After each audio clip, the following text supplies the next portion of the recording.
Good. Okay. Mic's on, camera's on, go. All right. Okay, so I'm fascinated with what you were doing at the time. Can you give us a really, describe who you're working for and what they did? Back in '69, I was working for Tempo. It was a think tank. It was a spin-off from RAND, a company that was looking at future aircraft in Santa Monica. And then one of the leaders of RAND moved to Santa Barbara to attract some brains.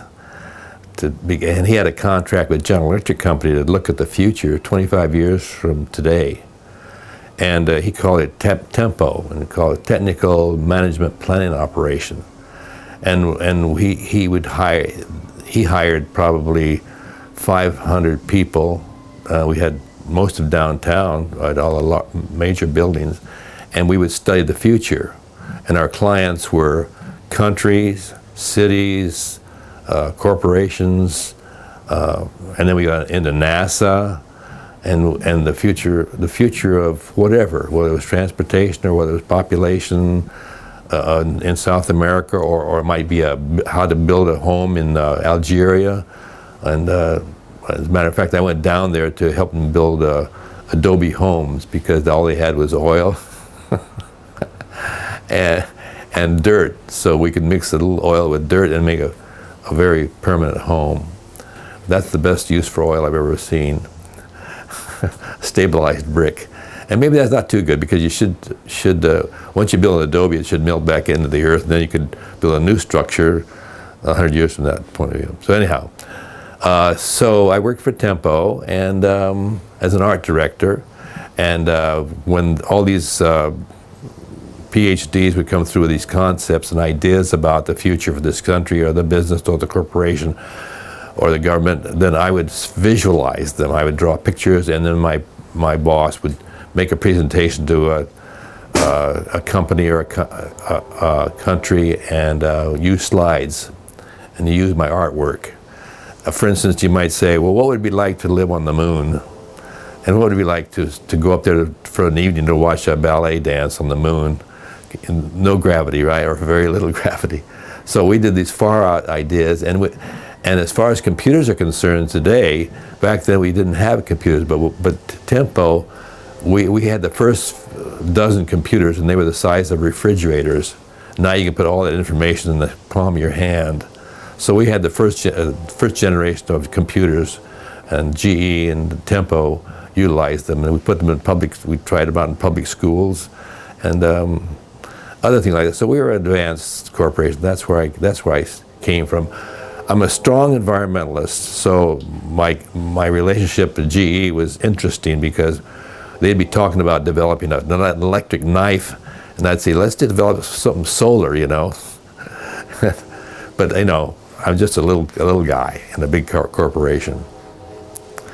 So tell us about what happened when how you heard about it, where you were, the 1969 Santa Barbara. Okay, I was in 1969.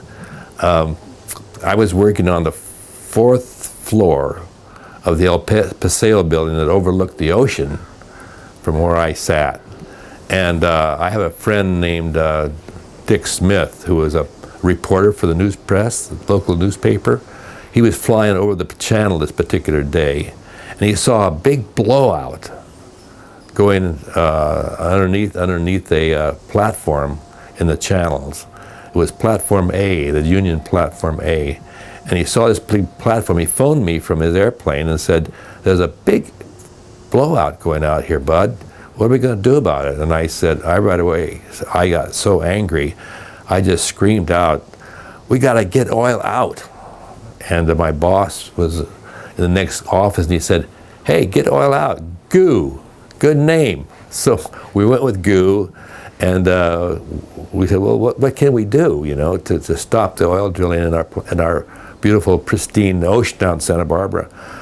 So we said, well, we'll get a petition out to all the people in Santa Barbara, and we'll have them sign it, and we'll send it to our government. We're so naive, we thought we could, you know, send it to our city council, send it to our superintendent, and the state and they would stop oil drilling off our Santa Barbara. Well, we didn't realize that the platforms were in federal waters that we couldn't touch. But we did go to the state with our petitions after we had several thousands of petition signers, and they did respond.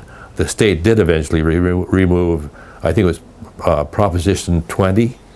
They did remove all the platforms from the state waters, which is a great success for GOO.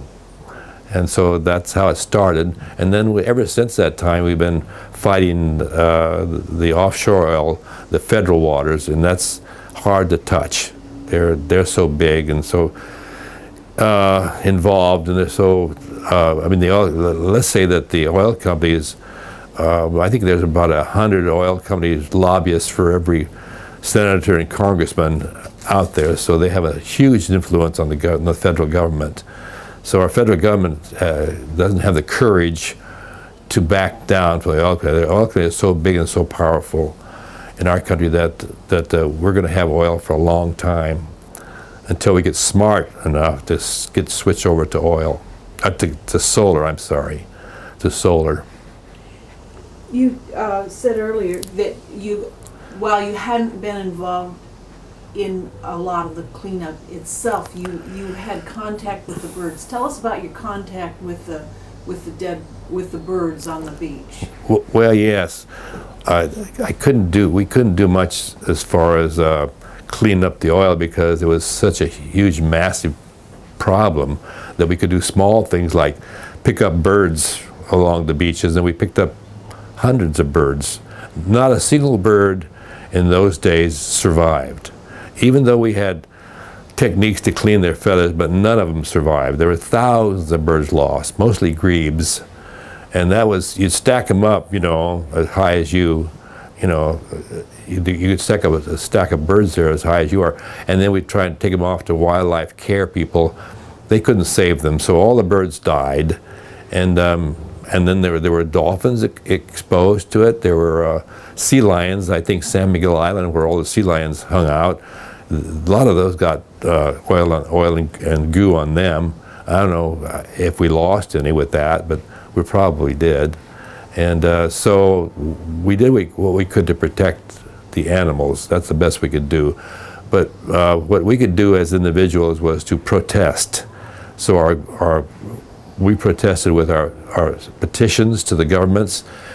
We had all kinds of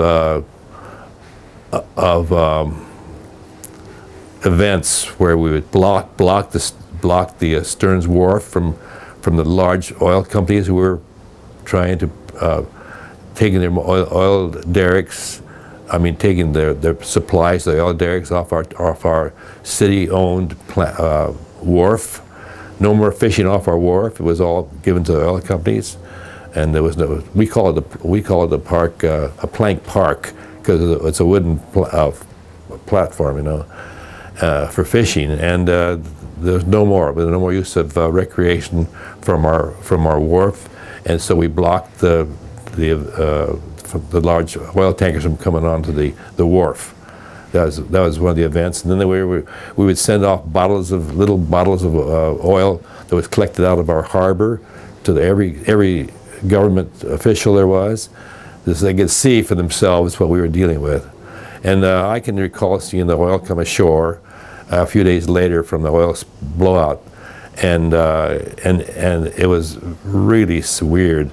All this, we always listened and smelled this beautiful ocean, and now it became still and black, and it was thick. It was like 6 inches of goo, and you couldn't go in the ocean anymore. And we thought it was all over for us. We stood there and cried. I hear grown men and women sitting there crying because they lived in Santa Barbara because the beach was half of their life, and now you couldn't see it. And we thought we'll never be able to go swimming again in the ocean or use it.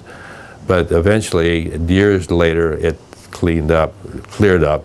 It's still today, you find gooed birds. I don't know where they probably find it offshore, because I know that the oil derricks, that one that blew out in '69, still leaks. Last time I heard, they have tents in the bottom that collect the oil from the fractured